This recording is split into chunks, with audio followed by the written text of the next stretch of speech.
This is Chrissy with freshandfancychick.com, which is a blog about my life and my chickens.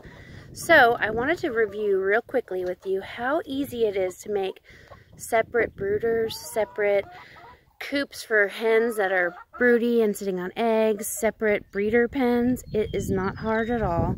You can do it on a budget. You can get it for free. It just depends on how much you want to work on it. So I'm going to show you these two that I had a dear friend make for me whenever his guys were not having a lot of construction work. He had a whole bunch of leftover material and I said, can you build it for me? He says, you just pay his hourly pay, gives him something to do, and that's what we did. So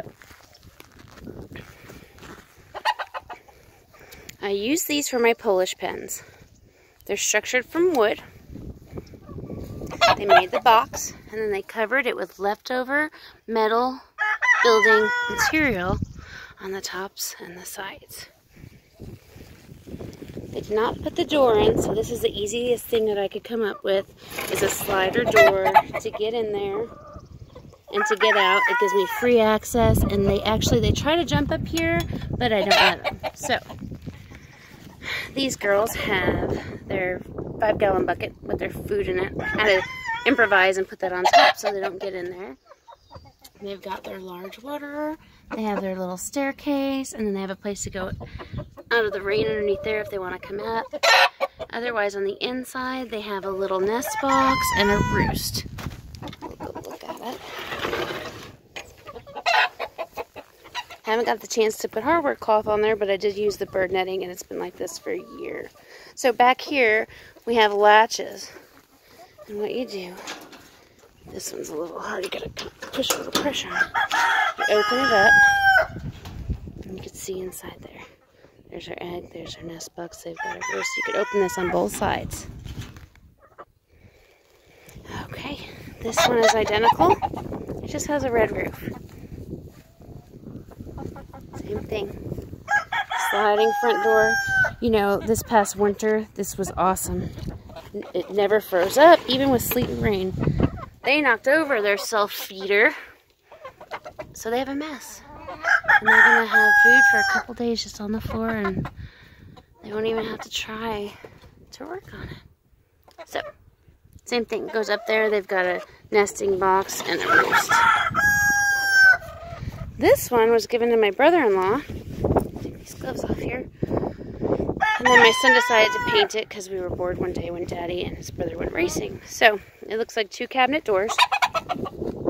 There is a roost in here.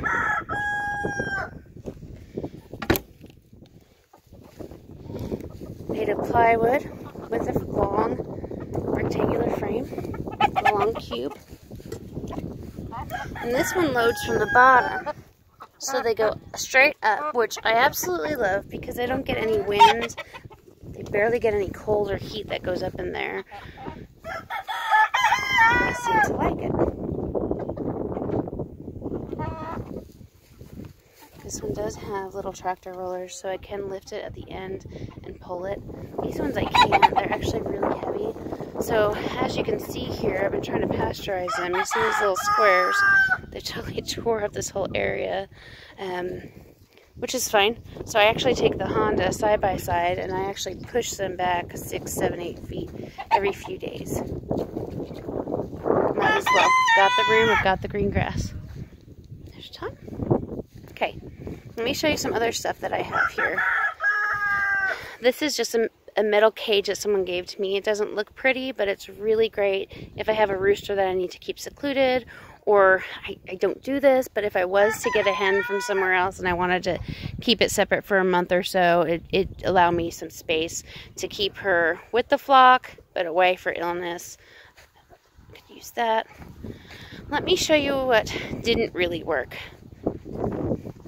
I made this about a month ago out of spare race car panels off my son's race car. Did it all by myself until the end. So I made a frame with some wood on the bottom of a small pallet, and I used the hardware cloth all the way around it. I did not have any structure for the top corners, which was fine. Gave them a little piece of wood. I was able to get the small waterer and the small feeder through here. So whenever I needed to get my hand in there, I'd open this and they would all come trying to fly out and trying to peck at me. So I'd put it in there. See, that scooper's in there because I was trying to use it to corral them, to get them close. So what I did was I put this in the coop on the floor. And I tried to move it every day. And the floor of my coop, the floor of my coop is made of sand. So I put them in there, and for some reason it got really cold one night before it snowed, and they were out of drafts, but the little door was open on the coop that allows the chicks to go in and out. See, they're inside the coop and they get locked up at night, but they can still go in and out their door. So they got cold and I lost about half of them, and did not make me very happy. So, do I think it's useful? Yes, I think it's useful. I'm not going to use it right now. I'm just going to let it sit here.